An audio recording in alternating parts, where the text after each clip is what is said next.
अस्सलाम वालेकुम everyone, this is doctor सार चावला, राइट हार्ट सर्विस। अभी मैंने वीडियो की थी जिसमें मैंने बताया था कि जो अर्ली साइंस ऑफ डिमेंशिया है उसके क्या सिम्टम्स हो सकते हैं और उसमें आपने क्या गलतियां नहीं करनी है। इस वीडियो में मैं करेक्शन की बात करने लगी हूँ। आपके पास अर्ली साइंस ऑफ डिमेंशिया की एक बहुत बड़ी रीज़न मैंने आपको बताया था, आपका जो दिमाग का एरिया होता है हिपोकैम्पस, उसकी श्रिंकेज, उसकी एट्रोफी शुरू हो जाती है क्योंकि दिमाग में क्रॉनिक इन्फ्लेमेशन रही होती है। दिमाग में क्रॉनिक इन्फ्लेमेशन जहाँ आपके पास मैंने अपनी ओमेगा 3 फैटी एसिड्स की वीडियो में बताया था, अगर आप डाइट में good fat omega 3 fatty acids नहीं लेते हैं, नारियल के तेल से, जैतून के तेल से, घी से, अंडे की जर्दियों से, तो इन्फ्लेमेशन हो सकती है जिसकी वजह से हिपोकैम्पस की एट्रोफी हो सकती है, डिमेंशिया हो सकता है। बी1 विटामिन की कमी से भी आपके पास हिपोकैम्पस की एट्रोफी हो सकती है। अब बी1 विटामिन की कमी किन लोगों में होती है? शराबियों में होती है, अल्कोहलिक्स में होती ही होती है बी1 विटामिन की कमी over the period of year. जो लोग बहुत ज़्यादा कार्ब्स और बहुत ज़्यादा जंक कंज्यूम करते हैं उनमें होती है। जो सोते ठीक तरह नहीं है उनके जिस्म से बी1 फ्लश आउट होना शुरू हो जाता है। और जो लोग बहुत ज़्यादा टेंशन लेते हैं, याद रखिए जब आप बहुत ज़्यादा टेंशन लेते हैं तो आपके जिस्म में जो कार्बोहाइड्रेट मेटाबॉलिज्म है वो बहुत ज़्यादा तेज़ हो जाता है। कार्बोहाइड्रेट को मेटाबॉलाइज होने के लिए डिफरेंट स्टेप्स में, डिफरेंट सीक्वेंसेस में विटामिन बी1 की ज़रूरत होती है। जितना ज़्यादा आप स्ट्रेस लेंगे उतना ही ज़्यादा कार्बोहाइड्रेट मेटाबॉलिज्म तेज़ होगा, उतना ही ज़्यादा जिस्म बी1 ज़्यादा यूज़ करेगा, उतनी ज़्यादा बी1 की कमी होगी। और अगर आप स्ट्रेस लेना कम नहीं करेंगे तो बी आपके हिपोकैम्पस की एट्रोफी होगी और ये आपको अल्जाइमर्स की तरफ जो है वो लेके जा सकते हैं। अगर आपको ये सारे सिम्पटम्स आना शुरू हो गए और आप अल्कोहलिक हैं, प्लीज़ अल्कोहल छोड़ दीजिए, एक्सेसिव कार्ब कंजप्शन छोड़ दीजिए, अपने स्ट्रेस को मॉड्यूलेट करना सीखें। मैंने स्ट्रेस मॉड्यूलेशन पे भी बहुत वीडियोस की हैं। जो लोग मेरे यूट्यूब चैनल पे नए हैं उन वीडियोस को जाके क्लिक कर सकते हैं। और अपनी डाइट में 2 टेबलस्पून न्यूट्रिशनल यीस्ट जो कि फोर्टिफाइड ना हो सिंथेटिक विटामिन से, उसको शामिल कर लें। ये बी1 विटामिन का बहुत रिच सोर्स है। नेक्स्ट चीज़ जी, मैंने पिछली वीडियो में भी बात की थी, अगर गट खराब हो, बिकॉज गट आपका 70% ऑफ मूड, आपकी सेरोटोनिन की प्रोडक्शन, आपका नर्वस सिस्टम जो है उसको रेगुलेट करती है, तो भी आपको डिमेंशिया और अल्जाइमर्स हो सकता है। तो अब आपका काम क्या है कि आप अपने गट का जो बैक्टीरिया है, गुड माइक्रोबायोम, उसकी डाइवर्सिटी बढ़ाएं। नॉर्मली लोग समझते हैं कि जब हम फास्टिंग करते हैं तो हमारा जो माइक्रोबायोम है उसकी डाइवर्सिटी कम होती है। नहीं, उसकी डाइवर्सिटी ज़्यादा होती है, वो ज़्यादा इंटेंसिफाई होता है। इनफैक्ट जब आप फास्टिंग करते हैं तो आपकी आंतों में वो वाला बैक्टीरिया बनता है जो बी1 विटामिन को बेहतरीन तरीके से बना सकता है, जिसकी कमी से आपके पास हिपोकैम्पस की एट्रोफी हो रही होती है। तो ये एक तीर से दो शिकार होते हैं आपके पास फास्टिंग में। नेक्स्ट चीज़, अपनी डाइट से ग्लूटेन और एनिमल डेयरी हटा दें।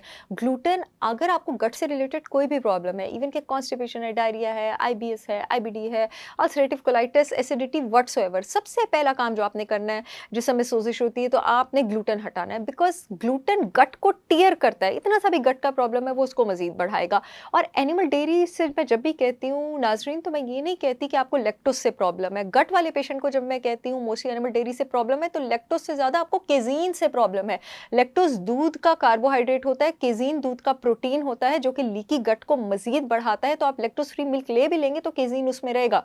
तो आपने ग्लूटेन और डेयरी दोनों को हटाना है। और आपके पास junk food, Chinese food, chips में, पास्ताज में, बेकरीज में ये जो जीएमओ मौजूद होता है, जो आर्टिफिशियल फ्लेवर मौजूद होता है, ये भी आपके गट के बैक्टीरिया की डाइवर्सिटी को नीचे करता है, बी1 विटामिन को नीचे लेके जाता है, हिपोकैम्पस की एट्रोफी बढ़ाता है। मैंने अपने चैनल पर स्प्राउट्स पर एक अलग वीडियो की है कि स्प्राउट्स किस तरह से, वेजिटेबल्स की जो आप रूट्स आप उसको किस तरह से बना सकते हैं, वो न्यूट्रिएंट्स में किस तरह से कॉन्सेंट्रेटेड है। स्प्राउट्स में आपके पास उस वीडियो को आप क्लिक कर सकते हैं। कंपाउंड होता है सल्फोरेफेन। सल्फोरेफेन उन सारे डिजीजेज में अच्छा है जिनमें आपके पास न्यूरो डिजनरेशन होती है और आपके पास गट के माइक्रोबायोम की डाइवर्सिटी भी बढ़ाता है। The next thing is that अपनी डाइट में हेल्दी कीटोन्स इंक्लूड करें। 1 table spoon of coconut oil early morning खाली पेट आप लें।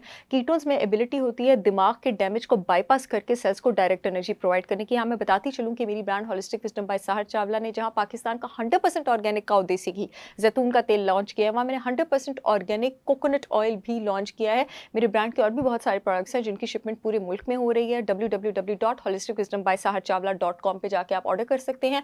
जो यूट्यूब वाली ऑडियंस है, इस वीडियो में येलो पट्टी के नीचे लिंक आ रहा है मेरे ब्रांड के प्रोडक्ट्स की शिपमेंट का। जो फेसबुक वाली ऑडियंस है, इस वीडियो में अपॉइंटमेंट्स वाले फोन नंबर के नीचे लिंक आ रहा है। Last but not the least, अपने न्यूट्रिएंट्स में आपने जिन चीज़ों को इंक्लूडेड रखना है, जिस समय कोई भी इन्फ्लेमेटरी डिसऑर्डर हो, मैं बहुत बार कह चुकी हूँ, सबसे बड़ा एंटी इन्फ्लेमेटरी विटामिन आपके पास विटामिन डी है।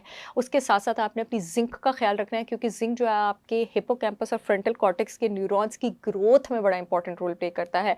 जिंक ग्लूकोनेट या जिंक बिस्ग्लाइसिनेट का 20 मिलीग्राम डेली एम्प्टी स्टमक आप ले सकते हैं, अपनी डाइट में इंक्लूड कर सकते हैं। अगर आप फास्टिंग कर रहे हैं तो फास्टिंग में आप अपनी डाइट में हेल्दी कीटोसिस के साथ साथ रेड मीट को इंक्लूडेड रखें। रेड मीट आपके पास बड़ा रिच सोर्स होती है जिंक की। मैंने ओमेगा 3 फैटी एसिड्स पे अभी रिसेंटली इसी वीक वीडियो की है और मैंने बताया है कि ओमेगा ओमेगा 3 फैटी एसिड्स ना हो तो दिमाग की किस तरह से एट्रोफी और श्रिंकेज होती है, और उसके लिए आपको किस तरह से अपनी डाइट में हेल्दी फैट्स इंक्लूडेड रखने चाहिए, जिसमें मैंने आपको अपने देसी घी का भी बताया था।